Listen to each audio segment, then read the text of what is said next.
जनता टेलिभिजनले आयोजना गरेको जनता agro summit 2080 सम्पन्न भएको छ। जनता टेलिभिजनको प्राङ्गणमा सुरु भएको सम्मेलनमा कृषि तथा पशुपन्छी विकास मन्त्री डाक्टर बेदुराम भुसाल, बैंक तथा वित्तीय संस्था परिसंघका अध्यक्ष पवन कुमार गोलियान, पूर्व अर्थ सचिव रामेश्वर खनाल, नेपाल कृषि अनुसन्धान परिषद नार्कका कार्यकारी निर्देशक डाक्टर दीपक भण्डारी, कृषि सामग्री लिमिटेडका कायम मुकायम प्रबन्ध निर्देशक विष्णुप्रसाद पोखरेल, अखिल नेपाल किसान महासंघका क्रान्तिकारी केन्द्रका महासचिव नहेन्द्र खड्का, पैचो पसलका प्रबन्ध निर्देशक ध्रुव न्यौपाने, नेपाल किसान महासंघका अध्यक्ष गणेशचन्द्र तिमल सिन्हा, अखिल नेपाल किसान महासंघका महासचिव प्रमेश पोखरेल र कृषि विज्ञ, तरकारी उखु व्यवसायी संघका प्रतिनिधि र कृषि व्यवसायीहरूबीच कृषिमा देखिएका समस्या समाधानको उपाय र कृषिको आधुनिकीकरणबारे तार्किक बहस भएको थियो।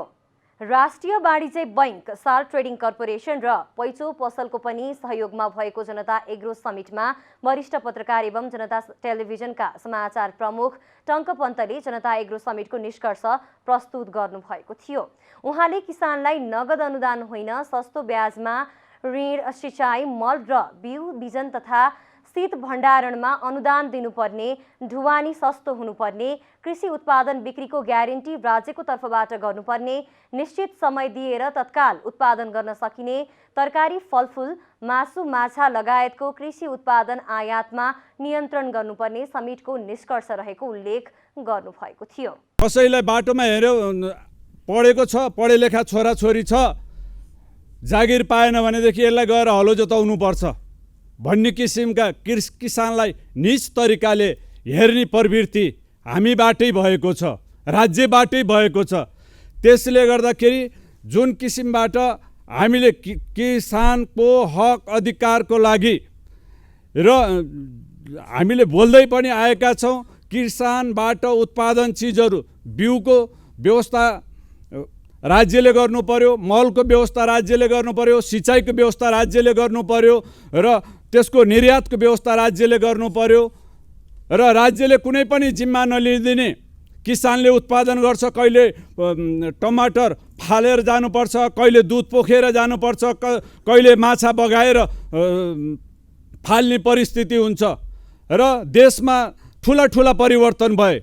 म माननीय मन्त्रीजीलाई भन्न चाहन्छु, हिजो मुलुकमा परिवर्तन हुँदाखेरि सारा देशका पार्टीहरू एक ठाउँमा एक ढिक्का भएर 46 सालको मुभमेन्ट पनि गरियो, 7 सालको क्रान्ति पनि गरियो, 62-63 मा राज संस्था पनि फालियो र यसको लागि प्रत्येक मन्त्रालयबाट 1% भए पनि बजेट कटौती गरेर किसानको लागि बजेट चाहिने छुट्याउँ, किसानलाई बजेट बढाउँ भन्ने भनेदेखि यो देशमा फड्को मार्न नसक्ला भन्न सक्दैन। हामी रेमिट्यान्स प्रधान देशका नागरिक भइसक्यौँ। बजेट निर्माणको क्रममा कृषि मन्त्रालयलाई 52 अरबको 50-52 अरब कतिको सिलिङ दियो रे।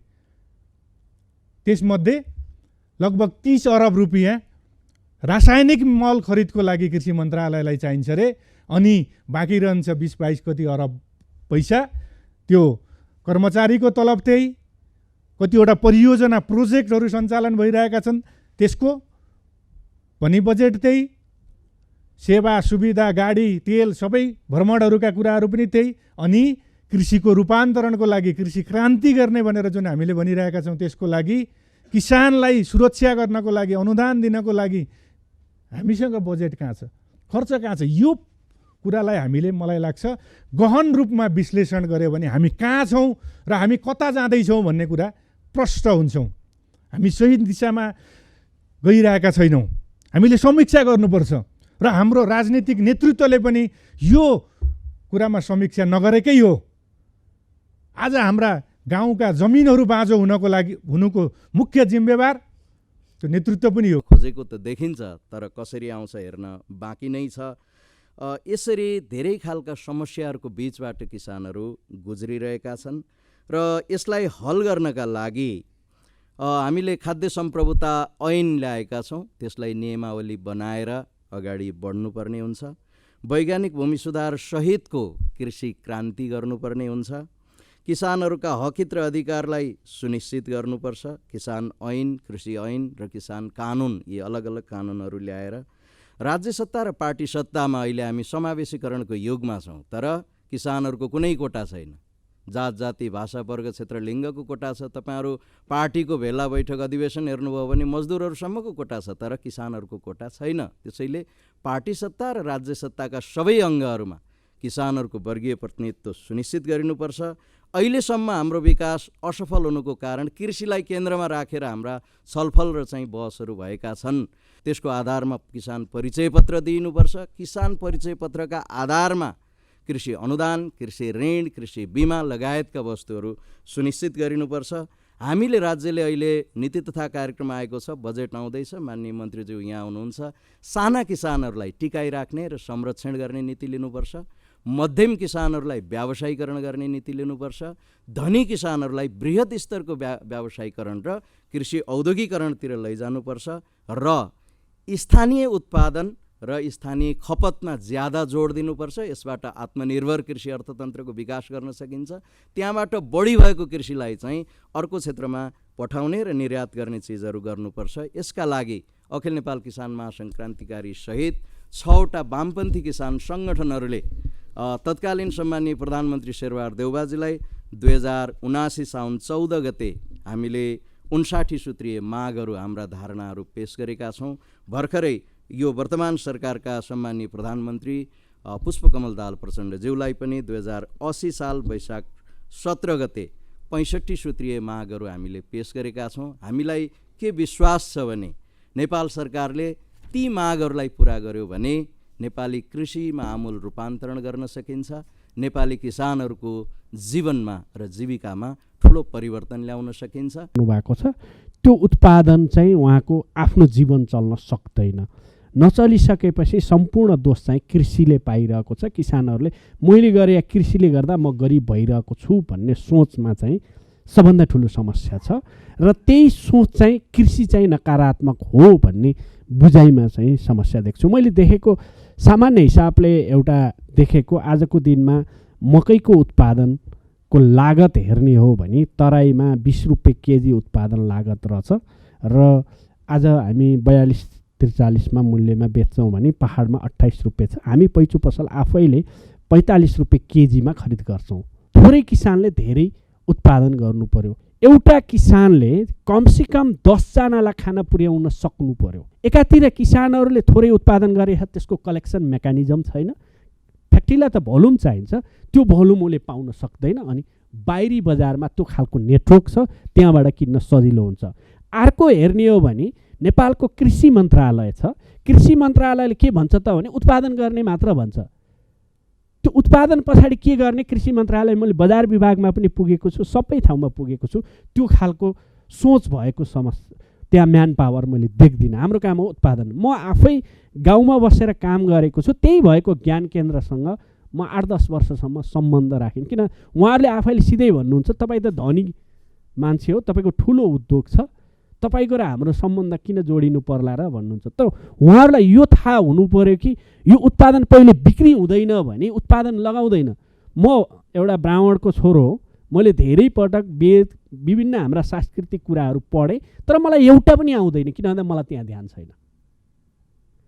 हाम्रा किसानहरूलाई पनि त्यो हुन्छ भन्ने ध्यान दिलाउने वातावरण चाहिँ सरकारी हिसाबले गर्ने हो भने त्यहाँनिर सम्भावना छ। वास्तवमा कृषिलाई आजसम्म राज्यले प्राथमिकता दिएको छैन। कृषि अनुसन्धान भनेको त राज्यले बुझ्नै सकेको छैन। अनुसन्धान भनेको प्रविधि निकाल्ने हो। प्रविधिले नै संसारमा क्रान्ति गर्छ। त्यो 3 अर्बको हामीले निकालेको एउटा जातले, गहुँको जातले प्रत्येक वर्ष राज्यलाई 16 अरबको बढी आम्दानी राज्यको खातामा पुर्याइरहेको छ। एउटा जातले प्रत्येक वर्ष टोटलमा। किनकि कृषि भनेको मैले अघि पनि भने जैविक विषय हो, बायोलोजिकल साइन्स हो। यो अरू साइन्स जस्तो तुरुन्त टावर बनाउने, बिल्डिङ बनाउने, पुल बनाउने, तुरुन्त गर्ने, तुरुन्त देखिने स्थिति यसमा रहँदैन। यसमा बायोलोजिकल साइन्स भएको हुनाले यसको बिउदेखि लिएर उत्पादनोपरान्त पेटमा पुग्दासम्म 50औँवटा फ्याक्टरहरूले यसमा कारक तत्त्वहरू हुन्छन्, जसको समग्र म्यानेजमेन्ट हामीले प्राथमिकताको आधारमा गऱ्यौँ भने मात्रै हामी अगाडि बढ्न सक्ने स्थिति रहन्छ। त्यो हिसाबले हामीले हेर्ने हो भने अघि पनि समस्याहरू आए। वास्तवमा एभरेज उत्पादन हेर्ने हो भने भारत, पाकिस्तान, बङ्गलादेशमा जति लगानी भएको छ कृषिमा त्यसको तुलनामा हामीमा भएको लगानीको आधारमा पनि हामी त्यति पछाडि छैनौँ। तर समस्या के हो भन्दाखेरि उत्पादकत्व वृद्धि गर्न चाहिने पहिलो के हो त भन्दाखेरि अघि नै आएको कुरो, यो सानो जमिनले हुँदैन। वास्तवमा जमिन हामीले अलि ठुल्ठुलो चक्लाबन्दी गर्नै पर्ने अवस्था हुन्छ। यो साना साना टुक्रे जमिनमा उत्पादन गरेर अझै हामी औद्योगिकरण र उस्तै पर्ने भने एक्सपोर्टको कुरा गर्छौँ। मतलब यो यसरी चाहिँ त्यति पोसिबल हुँदैन। एक्सपोर्ट भनेको अन्तर्राष्ट्रिय प्रतिस्पर्धामा जान सक्ने भोल्युममा र त्यो क्वालिटीमा उत्पादन गर्न सक्यो हाम्रो देशले। त्यसकारण पहिला नीति स्पष्ट हुनु पर्यो। हामी आत्मनिर्भर हुने, केमा आत्मनिर्भर हुने? खाद्यान्नमा आत्मनिर्भर हुने, खाद्यान्नको कुन कुन बालीमा आत्मनिर्भर हुने हो, त्यसमा फोकस कार्यक्रमहरू हामीले ल्याउन पर्ने हुन्छ जस्तो मलाई लाग्छ। हामीले सबैमा कहिले कहिले कुरा गर्दा के गर्छौँ, दालचिनी पनि छैन, उदाहरण दिन्छौँ, दालचिनी आयात भयो अरे। सबै चिज त आत्मनिर्भर हुन थाल्यो भने हामी कतै पनि लाग्दैनौँ। संसारमा आयात नगर्ने देश कोही पनि छैन। हामीले त्यसरी बुझ्नु पर्यो।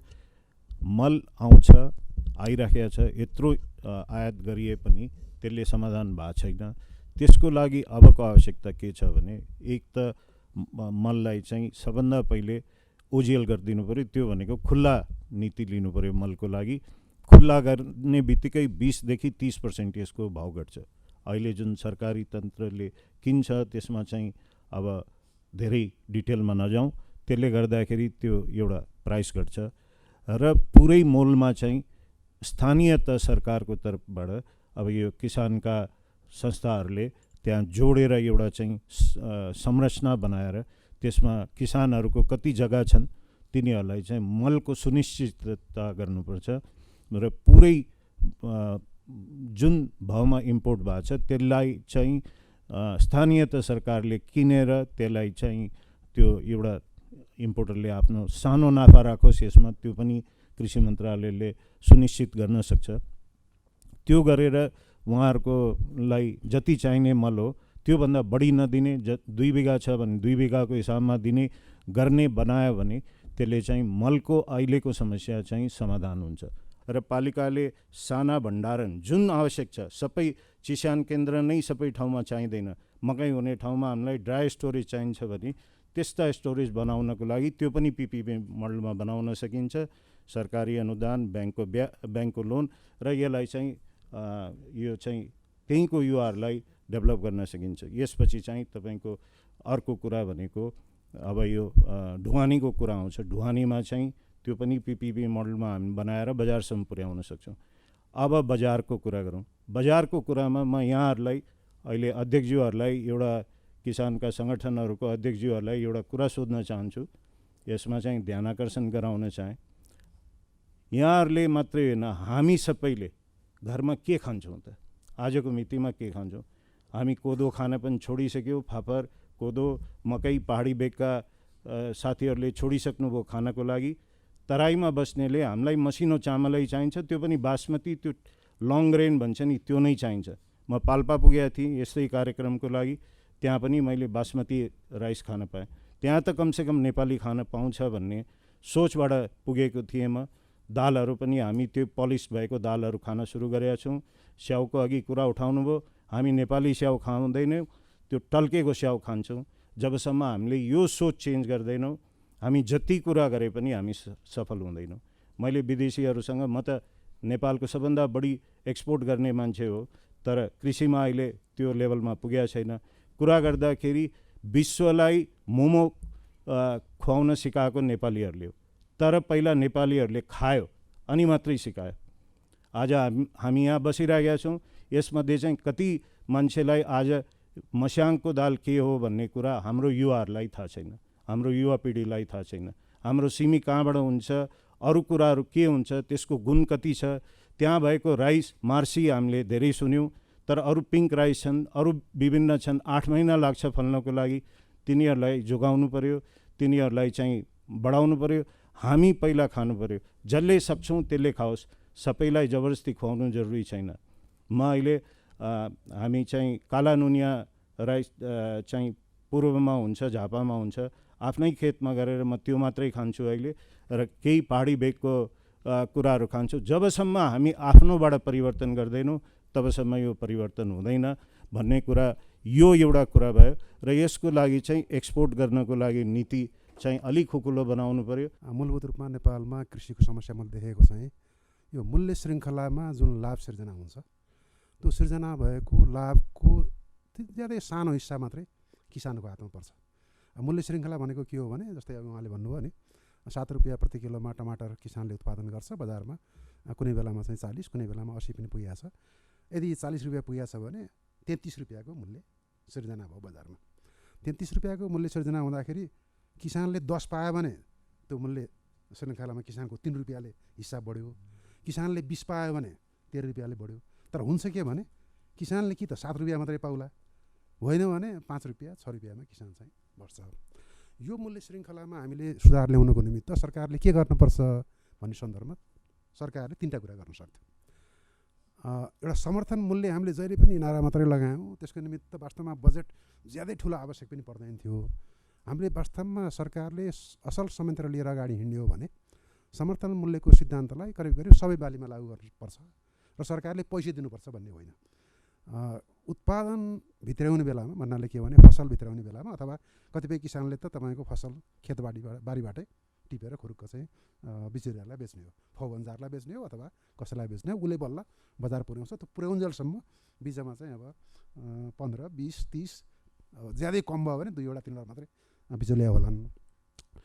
त्यही बिन्दुमा उसले बेच्न किन पर्छ भने उसले चाहिँ अब कारखानामा उत्पादन गर्न पऱ्यो भने तपाईँ कच्चा पदार्थ लिएर गयो 2 दिनमा उत्पादन हुन्छ, तपाईँले 5औँ दिनमा वस्तु बजारमा पुर्याउनु पनि सक्नुहुन्छ। किसानको छैन नि त। असारको 15 गते धान खेती गरेपछि उसले त मङ्सिर 15 नभइकन त उसले त उत्पादन त बजारमा पुर्याउनु सक्दैन। उसको त लिड टाइम चाहिँ लामो छ कि त्यो लामो समयसम्म उसले थुप्रै लागत चाहिँ बिहोरेर बसेको हुन्छ, उसको सारा आफ्नो पुँजी त्यहाँ फसेको हुन्छ। उसले फसल तयार हुने बित्तिकै त्यो पुँजीको प्रतिफल चाहिँ खोज्छ किसानले। त्यो बेलामा उसले तत्कालै बेच्न पर्ने भयो भने किसानको यो मूल्य सौदाबाजीको शक्ति कमजोर हुन्छ, बार्गेनिङ पावर कमजोर हुन्छ, अनि उसले जुन मूल्य पायो त्यही मूल्यमा खुरुक्क बेचिदिन्छ। यदि किसानलाई त्यो खुरुक्क त्यही मूल्यमा बेच्न बाध्य नहुने गरी सरकारले समर्थन मूल्य बराबरको रकम चाहिँ उसलाई त्यो बेलामा दिने, तर त्यो फसलको स्वामित्व किसानसँगै रहोस्, किसानले बजारमा बेच्दैन, उसले खालि त्यो मूल्य मात्रै पाउँछ। उसले 1-2 महिना 3 महिना होल्ड गरेर बस्छ, पछि तपाईँको अब मङ्सिर 15 को ठाउँमा चैतमा गए धानको भाउ त बढ्छ, चैतमा बजारमा बेच्छ, सरकारसँग लिएको पैसा फिर्ता गरिदिन्छ। सरकारको पैसा त केही समय मात्रै फस्यो। 1 साल एउटा कोष खडा गरियो भने यो निरन्तर चलिरहन्छ। यसलाई हामीले भोलि गएर चाहिँ नगरपालिका अथवा सहकारीको जिम्मामा दिन सकिन्छ र बजार प्रक्रियाद्वारा नै समर्थन मूल्यको प्रक्रिया चल्छ। किसानको प्राइस बार्गेनिङ पावर बढाउन सकियो भने मूल्य श्रृङ्खलामा उसको लाभको हिस्सा बढ्छ। एउटा त्यो गर्न सकिन्थ्यो। अहिले पनि त्यो वास्तवमा गर्नुपर्ने कुरा हो। घनश्याम भुषालजी कृषि मन्त्री हुनाले उहाँलाई मलाई दिएको सल्लाह पनि त्यही थियो, म आफू पदमा पनि दिएको सल्लाह त्यही हो। तर कुरो के भने तपाईँको अन्तर मन्त्रालय एक किसिमको चाहिँ शक्ति सन्तुलन चाहिँ मिल्दैन क्या। अर्थले प्रेसर दिएर हामीलाई कृषि मन्त्रालयमा यो नीति बनाउन लगाउने भन्ने कृषि मन्त्रालयको जहिले पनि रहन्छ होइन। कृषि मन्त्रालयको जहिले पनि धारणा यहाँ कुरा पनि उठ्यो आयो, कृषि मन्त्रालयको धारणा चाहिँ केमा गयो, प्रडक्सन बढाउने भनेपछि इनपुट दिने मात्रै ध्यान दियो। मल पुगोस्, बिउ पुगोस्, बिरुवा पुगोस् र त्यतिले पनि पुग्यो भने अनुदान चाहिँ अलिकति दिन पाइयो भने ल कृषि मन्त्रालयको एजेन्डा सकियो। बजारमा किसानको शक्ति क्षय किन भइरहेछ, बजारमा किसानको शक्ति वृद्धि गर्नको निमित्त के गर्नुपर्छ भन्ने विषयमा कृषि मन्त्रालयको ध्यान नपुगेका कारणले, कृषिको ध्यान नपुगेका कारणले पनि हामीले चाहिँ किसानलाई गर्न सकेनौँ। दोस्रो, भ्यालु चेनमा किसानको हिस्सा वृद्धि गर्नको निमित्त किसानलाई त त्यो भण्डारण गर्नको निमित्त ठाउँ चाहियो। भण्डारण गर्ने बेलामा नबिग्रोस् भन्नको निमित्त त्यस्तो किसिमको चाहिँ तपाईँको सुरक्षित भण्डारण गर्ने प्रबन्ध हुनु पर्यो। कतिपय किसानहरू नेपालमा अब हामी सबैलाई थाहा छ 9 लाखभन्दा बढी किसानहरू त जग्गाविहीन छन्। त्यसपछि अरू 5-6 लाख किसानहरू चाहिँ एकदम साना किसान छन् जसको होल्डिङै कम छ, जसले बजारमा त्यो उत्पादन लिएर आउने भनेको त आफूले खाएर बाँकी रहेको ज्यादै सानो परिमाण। त्यो सानो परिमाण त बजारले स्वीकारै गर्दैन। आधा किलो टमाटर लिएर गएर कालीमाटीमा बेच्न कोही किसान आयो भने उसको किन्छ र अर्को ठाउँमा गएर मान्छेले छानी बढी किन्छ नि। त्यस कारणले उनीहरूलाई के भने अब थुप्रै किसानले त्यही वस्तु उत्पादन गऱ्यो भने समान ग्रेडको हुँदैन, ग्रेडिङ गर्नु पऱ्यो, सर्टिङ गर्नु पऱ्यो। 5 खालमा ग्रेडिङ सर्टिङ गरेर त्यहाँको चाहिँ आलु अथवा सर्लाहीमा ग्रेडिङ सर्टिङ गरेर टमाटर ठ्याक्कै सेम साइजको, अघि नै भन्नुभयो चिल्लो स्याउ गराउन सकिन्छ नि, त्यसलाई नबिगाएर पनि गराउन सकिन्छ। चिल्लो स्याउ गराएर मुस्ताङबाट जुम्लाबाट यहाँ ल्याइयो भने किन चिनिया स्याउ मान्छेले खान्छ र? अहिले स्याउ हामीले बढी उत्पादन गर्छौँ। हो त्यो ग्रेडिङ सर्टिङ प्राइमरी अघि नै भन्नुभयो नि, एउटा राम्रो कुरा भन्नुभयो, प्राथमिक प्रशोधन चाहिँ गाउँमै हुने व्यवस्था भयो भने किसानको एक तहको आम्दानी त त्यत्तिकै बढ्छ। हामी कुनै पनि वस्तुको प्राथमिक प्रशोधन ग्रामीण क्षेत्रमा गर्नुपर्ने धारणै राखेनौँ। कृषि मन्त्रालयले यो प्रशोधन त हाम्रो कहाँ जिम्मा हो भनिदिने, यसरी हात खुम्चाइदिने, अनि अर्थ मन्त्रालयले बजेटै दिन्छु भन्यो भने त्यो प्रशोधनमा ध्यानै गएन। हामी कृषि प्रशोधनमा अलिअलि खाद्य संस्थानले गर्थ्यो पहिला, अहिले त्यसको नाम पनि परिवर्तन भयो, कारखाना पनि बन्द गर्यो होइन। त्यस कारण भ्यालु हामी यो छ नि भ्यालु चेनमा कृषि प्रधान देशमा कृषकका लागि किसानका लागि त्यो सरकारमा पनि त्यो समन्वय अहिलेसम्म पनि हुन सकेको छैन। अनि त्यो त एउटा हुन नसक्ने कारण के भने हाम्रो न्यारेटिभले पनि हो। हाम्रो न्यारेटिभ के छ भने अहिले पनि यहाँ कुरा उठ्यो, कृषिको लागि सरकारले कति बजेट छुट्यायो? 3%। कृषि मन्त्रालयको बजेट मात्रै किसानको लागि होइन नि। यहाँ एकजनाले भन्नुभयो शिक्षा नै असल भएन होइन, विश्वविद्यालयहरूले कृषिको लागि अनुसन्धान गर्दैनन्। अमेरिकामा कृषि किन विकास भइरहेछ? सबभन्दा ठुलो अनुसन्धान, राम्रो अनुसन्धान, प्रभावकारी अनुसन्धान अमेरिकन विश्वविद्यालयले गर्छ। विश्वविद्यालयलाई कसले फन्डिङ गरिरहेछ? शिक्षाको बजेटबाट सरकारले फन्डिङ गरिदिएको छ, उसले अनुसन्धान गर्छ। किसानलाई अनुसन्धानको प्रतिफल प्राप्त हुन्छ, उसले उन्नत बिउ चाहिँ प्राप्त गर्छ। हामीले शिक्षामा गरेको लगानीलाई कृषिमा लगानी गरेको भने बुझ्दैनौँ, अथवा शिक्षामा गरिएको लगानी कृषि उन्मुख हुनुपर्छ भनेर हाम्रो दबाब जाँदै जाँदैन। सम्भवतः कृषि मन्त्रीजीले पनि शिक्षा मन्त्रालय मन्त्रीसँग कुरा गरेर तपाईँको मन्त्रालयमा विनियोजन गरेको बजेटको प्रभाव मेरो कृषि क्षेत्रमा देखिनु पऱ्यो, किसानको जीवनमा देखिनु पऱ्यो, किसानको खेतमा देखिनु पऱ्यो, किसानले उन्नत बाली लगाएको हुनु पऱ्यो, उत्पादकत्व बढेको हुनु पऱ्यो भनेर सम्भवतः भन्नुभएको छैन होला। अब पुगाएर भन्नु होला अलग कुरा, नभए कसैले भन्नुहुन्न। उद्योग वाणिज्य आपूर्ति मन्त्रालयको ठुलो भूमिका छ। अन्तर्राष्ट्रिय बजारमा जान सक्ने हामीसँग अहिले पनि हामी 200 खरब किन के अरे 200 अर्ब किन 300 अर्बकै आयात गरौँ नि, के फरक पर्दैन। साँच्चै कृषिमा उत्पादन ठुलो मात्रामा वृद्धि गर्ने भने पहिलो शर्त हो पूर्व पश्चिम नहर निर्माण गर्नुपर्दछ। हाम्रा सम्पूर्ण नदीहरूबाट बगेको पानीलाई व्यवस्थित गरेर हाम्रा खेतमा, खास गरी तराईका फाँटहरूमा सिंचित गर्ने व्यवस्था गऱ्यौँ भने त्यसले ठुलो परिवर्तन कृषिमा ल्याउन सक्छ। यसो हाम्रा किसान सङ्घहरू पनि लागेको जस्तो मलाई चाहिँ लाग्दैन, किन म आफै पनि किसान सङ्घमा काम गरेर पनि आएको मान्छे हुँ।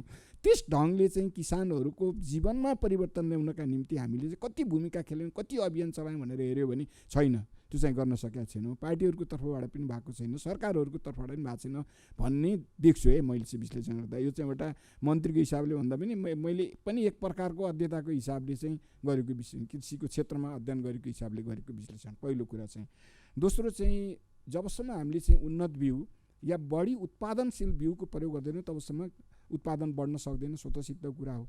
त्यसमा पनि हामी पछाडि छौँ, यहाँ चर्चा भइ नै सकेको छ। त्यसमा कसरी अगाडि बढ्ने भन्ने कुरा हो। त्यत्तिकै मलको कुरा हो। उत्पादन हुनका निम्ति जमिन चाहियो, जमिनमा सिँचाइ हुनु पऱ्यो, त्यहाँ मल रोप्नु, बिउ रोप्नु पऱ्यो, बिउ रोपेपछि हुर्किन बढ्नका निम्ति बढी उत्पादन दिनका निम्ति मल चाहियो। चारवटा कुरा चाहिने हो। यी चारवटै कुरामा हाम्रो कमी छ। त्यसले गर्दाखेरि उत्पादन कम हुन्छ, लागत बढी हुन्छ, उत्पादन कम हुन्छ, अनि किसानले चाहिँ मर्का पर्यो भन्ने स्थिति आउँछ।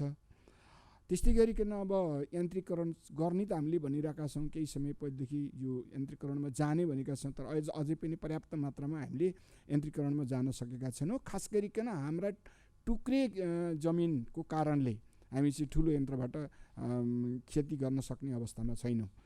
त्यस कारण चक्लाबन्दीको समस्या ठुलो समस्या हो। ठुलो मात्रामा उत्पादन गर्नका निम्ति ठुल्ठुला चक्लाहरू बनाएर खेती नगर्दासम्म, यन्त्रको माध्यमबाट खेती नगर्दासम्म हुन्न भन्ने कुरा स्वतः सिद्ध छ। त्यसमा हामी जान सकेका छैनौँ। उत्पादन भइसकेपछिको बजारको व्यवस्थापनको कुरा हो। मलाई चाहिँ मैले जुन किसानहरूलाई भेटेँ हिजो अस्तिका दिनमा र केही दिन अगाडि इलाम र बाह्रमा जाँदाखेरि पनि उहाँहरू के भन्नुहुन्छ भने हामीले हाम्रो मौसमको हिसाब किताब गरेर जति बेला भारतीय बजारमा चाहिँ कम उत्पादन हुने बेला हुन्छ त्यो बेला हामीले उत्पादन गर्ने गरी गऱ्यौँ भने बजारको समस्या छैन, हामी भारततिर पठाउन पनि सक्छौँ, हाम्रो खुला व्यापार त त्यति हुने हो भन्नेसम्मको कुरा पनि गर्नुहुन्छ उत्पादक किसानहरूले, उद्यमी किसानहरूले। तैपनि साना उत्पादन गर्ने किसानहरूको बजारको समस्या हो। त्यो समस्याको समाधानका निम्ति हामी अगाडि बढ्नुपर्ने कुरा छ। सँगसँगै औद्योगिकरणमा जानुपर्ने र यति बेला आएर चाहिँ हामीले सबैभन्दा ध्यान दिएर काम गर्नुपर्ने अर्को एउटा विषय भनेको चाहिँ बाँझो जमिनको उपयोग कसरी गर्ने। एउटा चाहिँ गत सालको कृषि गणनाको तथ्याङ्क अनुसार 10,30,000 हेक्टर जमिन बाँझो छ भन्ने छ। जम्मा जम्मी हाम्रो 30 देखि 40 को बिचमा भन्ने 30 देखि 40 लाख हेक्टर जमिन कति हो त्यो एकुरेट तथ्याङ्क पनि आएको छैन भन्ने देखिन्छ। 30 हो या 40 हो जे भने पनि 10 लाख भन्दा बढी 10 लाख हेक्टरभन्दा बढी जमिन बाँझो हुनु भनेको त्यो अर्को हाम्रो चाहिँ त्यत्रो जमिन बाँझो राखेर अनि कसरी उत्पादन हुन सक्छ त भन्ने प्रश्न जोडिएर आउने समस्या छ र समन्वयात्मक ढङ्गले काम गर्नुपर्ने यी चाहिँ कृषि क्षेत्रका समस्या हुन् मैले पनि देखेका। अब यसको सन्दर्भमा यसपटक अलिकति केही सुधारात्मक ढङ्गले काम गराउन भन्ने प्रयास चाहिँ भएको कुरा अस्ति सरकारले संसदमा प्रस्तुत गरेको नीति कार्यक्रममा थोरै सङ्केतहरू आएका छन् भन्ने मलाई लाग्छ। अब अहिलेको हाम्रो नीति चाहिँ आयात प्रतिस्थापन गर्न र निर्यात प्रवर्धन गर्नका निम्ति कृषि उत्पादनमा वृद्धि गर्नुपर्छ भन्ने छ। अब त्यसका निम्ति कसरी हामी जाने भन्दाखेरि मैले अहिले भनेका समस्याहरूको समाधानका निम्ति पहल गर्नुपर्छ भन्ने हिसाबले जान खोजिएको छ। त्यसमा बाँझो जमिनको उपयोगका निम्ति सामूहिक र करार खेती प्रणालीमा जाउँ भन्ने प्रस्तावित गरेको छ सरकारले, नीति प्रस्तुत गरेको छ। नदी उकासको जमिनलाई पनि प्रयोग गर्नुपर्ने, बाँझो जमिन व्यक्तिको स्वामित्वमा भएको बाँझो जमिन एक प्रकारको छ, अर्को चाहिँ नदी उकासको जमिन छ, अर्को ऐलानीप्रति जमिन छ, वनभित्रको जमिन पनि खेती गर्न सकिने खालको छ भन्ने तथ्याङ्कहरू छन् र त्यसलाई प्रयोग गर्ने हिसाबले जानुपर्दछ भन्ने छ। र वन कृषि वनको अवधारणा अलि पहिलेदेखि सुरु भएको पनि यसचोटि चाहिँ अलि सघन रूपमा लैजाने गरी केही समन्वयात्मक ढङ्गले पनि हामीले योजनाहरू अगाडि बढाउने भनेका छौँ, नीतिहरू अगाडि बढेका छन्। यसबिचमा पहिलाको मन्त्रीहरूले के गर्नुहुन्थ्यो थाहा छैन, यसचोटि चाहिँ कृषि मन्त्रालयमै आयोजना गरेर सिँचाइ मन्त्री र सिँचाइ मन्त्रालयका सचिव सहसचिवहरू सहितको कृषि मन्त्रालयका स्वाभाविक रूपले हुनुहुने हुने भयो। त्यस्तै गरिकन वन मन्त्री अहिले नभएको अवस्था छ, प्रधानमन्त्री स्वयंले वन मन्त्रालय सम्हाल्नु भएको हुनाले उहाँको उपस्थिति हुन सक्ने सम्भावना भएन। कृषि मन्त्रालयका मन्त्री सचिवहरू लगायत र वन मन्त्रालयका सचिव सहसचिवहरू लगायतको पनि हामीले छलफल गरेका छौँ। त्यसै गरिकन उद्योगसँग पनि छलफल गरेका छौँ, शिक्षासँग पनि छलफल गरेका छौँ। त्यति मात्रै होइन, यो विज्ञान प्रविधिसँग पनि जोडिने, शिक्षा विज्ञान प्रविधिसँग पनि कृषि जोडिने कुरा भइहाल्यो। त्यसै गरिकन वाणिज्यसँग पनि जोडिन्छ, व्यापारसँग पनि जोडिने भएको हुनाले यी सबै मन्त्रालयहरू बिचको समन्वयात्मक ढङ्गले जानुपर्दछ भन्ने हिसाबले छलफल चाहिँ सुरु गरेका छौँ। त्यसको अब बजेटमा कसरी जान सकिन्छ, कसरी प्रकट हुन सकिन्छ त्यो चाहिँ पछि मात्रै भन्न सकिएला। त्यस्तै एकचोटि सरकारले एउटा घोषणा चाहिँ गरेको छ कि बाली लगाउनु पूर्व नै प्रमुख खाद्यान्न बालीको समर्थन मूल्य तोक्ने भनेर चाहिँ भनेको छ, जुन चाहिँ उठिरहेको विषय नै हो। सम्पूर्ण विषयको तोक्न सकिन्छ कि सकिन्न भन्नेमा हामी चाहिँ छलफलमै छौँ र हामीले देशैभरि एउटै मूल्य तोक्न सक्दैनौँ भन्ने कुरा त धानको मूल्यबाट पनि देखिन्छ। मसिनो धानको र मोटा धानको मूल्य फरक पर्ने कुरा, त्यत्तिकै पूर्वमा धान उत्पादन गर्दाखेरि लाग्ने श्रम या लगानी र पश्चिममा लाग्ने लगानी फरक देखिएको छ। त्यसले गर्दाखेरि पूर्व र पश्चिममा एउटै मूल्य राख्न सकिँदैन भन्ने ढङ्गले पनि त्यहाँ काम गरिरहनु भएका विज्ञहरूसँगबाट सुझावहरू आइरहेका छन्। त्यसले गर्दाखेरि समग्र बालीको समर्थन मूल्य सुरुमै गर्न सकिन्छ कि सकिँदैन अझै पनि यसै भन्न सकिने स्थिति छैन। तर प्रमुख खाद्यान्न बालीको समर्थन मूल्य बाली लगाउनुभन्दा अगाडि नै तोकौँ भनेर यसचोटिको नीति कार्यक्रममा प्रस्तुत गरिएको छ। मल आपूर्तिको सन्दर्भमा अनि कृषि सामग्री कम्पनीका कार्यकारी कामु निर्देशकले बताउनु भएको छ, सरकारको अहिलेको नीति भनेको चाहिँ समयमै रकम अथवा बजेट सुनिश्चित गर्ने र समयमै आयात गरिकन समयमा आपूर्ति गर्ने गरी जाउँ, जति गर्न सकिने हो त्यस हिसाबले जाउँ भन्ने हिसाबले रासायनिक मलको समयमा आपूर्ति गर्ने कुरा र सँगसँगै प्राकृतिक र जैविक मललाई प्रवर्धन गर्नुपर्छ। रासायनिक मल मात्रै होइन, प्राकृतिक र जैविक मल पनि प्रयोग गर्दै जाने, त्यस हिसाबले जानुपर्छ भन्ने ढङ्गले नीति कार्यक्रममा प्रस्तुत गरिएको छ। र यसचोटि चाहिँ अब यो किसानले बजार पाएनन्, भण्डार गर्ने ठाउँ पाएनन्, शीत भण्डारको अभाव भयो भन्ने भएको हुनाले यसचोटि चाहिँ नि सरकारले प्रदेश र स्थानीय तहको समन्वयमा सबै ओडामा, देशैभरिका सबै ओडामा एउटा शीतगृह र एउटा चाहिँ भण्डारण केन्द्र र वितरण केन्द्र यो चाहिँ प्रत्येक ओडामा स्थापना गर्ने भनेर चाहिँ घोषणा गरेको छ। त्यसअनुसार नै बजेट विनियोजन गर्नुपर्दछ भन्ने हिसाबले कुराकानी भइरहेको छ। बिउमा आत्मनिर्भर हुनुपर्दछ, हामी आफ्नै खालको बिउ को चाहिँ नस्लहरूको विकास गर्ने र आत्मनिर्भर हुने कुरा पनि छ। रैथाने बालीको संरक्षण गर्नुपर्ने, रैथाने बिउको संरक्षण गर्नुपर्ने कुरा त्यत्तिकै चलिरहेको भएको हुनाले अहिले त्यसमा पनि सरकारले चाहिँ घोषणा गरेको छ। म चक्लाबन्दीको कुरा मैले અહીં गरिसकेँ। बिमाको दायरा कृषि बिमा र पशु बिमा पशुपन्छी बिमाको दायरा विस्तार गर्ने कुरा गरेका छौँ। हाम्रा प्रयोगशालाहरू कमजोर छन्। हामीले जति जुन स्तरको प्रयोग गर्नुपर्दथ्यो जुन स्तरको प्रयोग गर्ने भनेर हामीले चाहिँ खाद्यान्नमा विषादीको अवशेषको अधिकतम खाद्यान्नमा विषादीको अधिकतम अवशेष कति हुनुपर्दछ भन्ने सन्दर्भको एउटा मापदण्ड चाहिँ पारित गऱ्यौँ। हामी सरकारमा गइसकेपछि नै गरेका छौँ। तर त्यस अनुसारको मापन गर्न सक्ने क्षमताका प्रयोगशालाहरू हामीसँग सबै ठाउँमा छैनन्। एउटा केन्द्रीय प्रयोगशालाले मात्रै गर्न सक्ने अवस्था रहेको हुनाले हाम्रा प्रयोगशालाहरूको स्तरोन्नति गर्नुपर्छ, त्यसका निम्ति बजेट छुट्याउनुपर्छ भनेर चाहिँ भनेका छौँ। अनुदानको रकमको यहाँ चर्चा भएको छ। अनुदान अहिलेकै अवस्थामा दिनु भनेको चाहिँ यो दुरुपयोग हो भन्ने नै देखिन्छ सबैतिर। त्यसो भएको हुनाले यसको चाहिँ पुनरावलोकन गर्ने भन्ने नीति सरकारले अगाडि बढाएको छ। अब यहाँ चाहिँ एउटा कुरा मैले यहाँ गर्नै पर्छ। मैले आफै पनि भोगेको, सुनेको, देखेको के छ भने अनुदान छँदासम्म, अनुदान लिँदासम्म म किसान हुँ भन्ने, अनुदान लिइसकेपछि भाग्ने, यो चाहिँ प्रवृत्ति व्यापक रूपमा छ। अरूलाई मात्रै दोष लगाएर हुँदैन, बिचौलियालाई मात्रै दोष लगाएर हुँदैन, सरकारलाई मात्रै दोष लगाएर हुँदैन, व्यापारीलाई मात्रै दोष लगाएर हुँदैन। स्वयं किसान सङ्गठनका नेताहरूले बुझ्नुपर्ने कुरा हो भन्ने मलाई लाग्छ। स्वयं किसान अनुदान लिँदासम्म उहाँहरू किसान हो, अनुदान लिइसकेपछि उहाँहरू चाहिँ गैर किसान बन्नुहुन्छ। यो प्रवृत्ति चाहिँ मैले बाहिरबाट पहिला सरकारमा जानुभन्दा पहिला पनि अलिअलि अनुभूति त गरेको विषय हो। त्यहाँ गएपछि चाहिँ धेरै ठाउँबाट यो रिपोर्ट चाहिँ नि मैले प्राप्त गरेको छु। त्यहाँ यो भइसकेपछि चाहिँ सबैभन्दा यो अनुदानको रकम दिन पनि अब चाहिँ अप्ठ्यारो हुने स्थिति पैदा भएको छ। कसरी दिने, कसलाई दिने भन्ने एउटा चाहिँ उत्पादनमा आधारित भएर दिनुपर्छ भन्ने छ। उत्पादनमा आधारित हुने भने मल पहिले हामी दिन सक्छौँ कि सक्दैन, अर्को समस्या। मल त पहिले नै दिनु पऱ्यो, उत्पादन गर त्यसपछि मात्रै मल दिउँला भनेर त भएन। त्यस कारणले यो उत्पादनमा आधारित भन्ने सिद्धान्त पनि गतिलो देखिँदैन, त्यो चाहिँ नि व्यावहारिक देखिँदैन। त्यसो हुँदाखेरि चाहिँ नि कुन हिसाबले दिन सकिन्छ यसमा चाहिँ अझै पनि हामी छलफल गम्भीरताका साथ गरौँ, सुझावहरू लिउँ भन्ने हिसाबले कुराकानी भएको छ। यसमा चाहिँ बरु म चाहिँ सुझावको अपेक्षा गर्दछु, किनभने अनुदान वितरणको कार्यविधि चाहिँ बजेट आइसकेपछि नै बन्छ, त्यो चाहिँ गर्नुपर्ने छ।